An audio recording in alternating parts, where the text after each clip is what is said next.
Now, the chances of a Brexit deal appear to have dropped even further following fruitless talks between the British Prime Minister and the President of the European Parliament.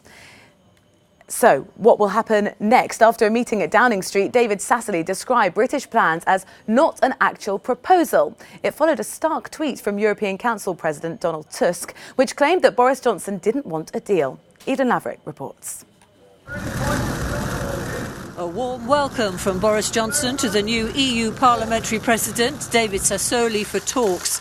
But on a day when Brexit negotiations appear to be fast unravelling ahead of the October 31st deadline, observers wondered what was the point. Indeed, after his meeting, Sassoli said he'd made no progress. We will not agree to a deal that undermines the Good Friday Agreement and the peace process on the island of Ireland, or compromises the integrity of our single market. Earlier tensions had been ignited by a number 10 source claiming Angela Merkel thinks a Brexit deal is overwhelmingly unlikely. Comments mistrusted due to her uncharacteristic language. What was believed was when the EU's top official Donald Tusk, in a very characteristic blunt tweet, warned the UK against playing a stupid blame game. Ireland's foreign minister joined in, but also said despite the differences and time slipping away, hope for a deal remains if the UK government wants one. There is a lot of misinformation going around today. So let me say this loud and clear to everybody. The Irish government and the EU is working flat out to achieve a deal that sees an orderly Brexit at the end of this month. But Ireland's Prime Minister is under no illusions of what he's up against. Essentially what the United Kingdom has done is repudiated the deal that we negotiated in good faith with Prime Minister May's government over 2 years, and have sort of put half of that now back on the table and are saying that's a concession.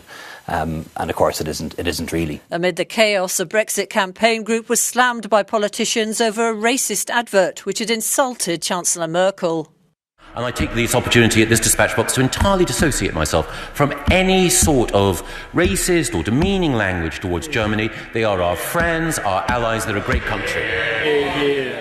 Parliament has once again been temporarily suspended, adding to the frustration.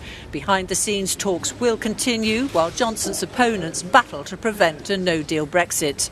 Evelyn Laverick, Euronews. Well, we're joined now from Brussels by our correspondent Maeve McMahon. Morning to you.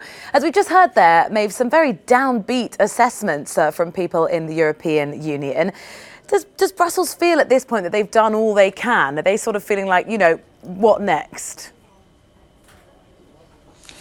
Well, the feeling in Brussels is it ain't over until it's over. And there's still, of course, interest in getting a deal done. And we saw the Irish Taoiseach Simon Coveney here yesterday saying that Ireland was still working flat out trying to get a deal. But that said, Rosie, I've never seen such levels of exasperation and frustration from diplomats and lawmakers in Brussels, both on and off the record. That's why there's no interest here that anyone would enter a so-called negotiating tunnel ahead of that EU summit next week, essentially lock themselves behind closed doors 24/7 in order to trash out a deal, because they believe there's just not enough substance on the table coming from the UK side. They also feel, some of them, that they're being a little bit played by the UK Prime Minister Boris Johnson, that this was perhaps his plan all along, to put ludicrous proposals on the table that would not fly and then blame the European Union for that. That's why we saw yesterday on the record the heads of the 3 European Union institutions, the Parliament, the Commission and the Council,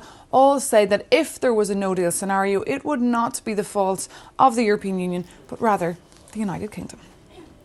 So, Maeve, where does that leave the summit next week? A little bit awkward, but, is there going to be the potential that they could, in your words, thrash something out? Well, the show must go on. Rosie, that summit will be taking place, whether or not Boris Johnson, the UK Prime Minister, decides to come or not, because yesterday he floated the idea that perhaps he wouldn't come if there was no deal.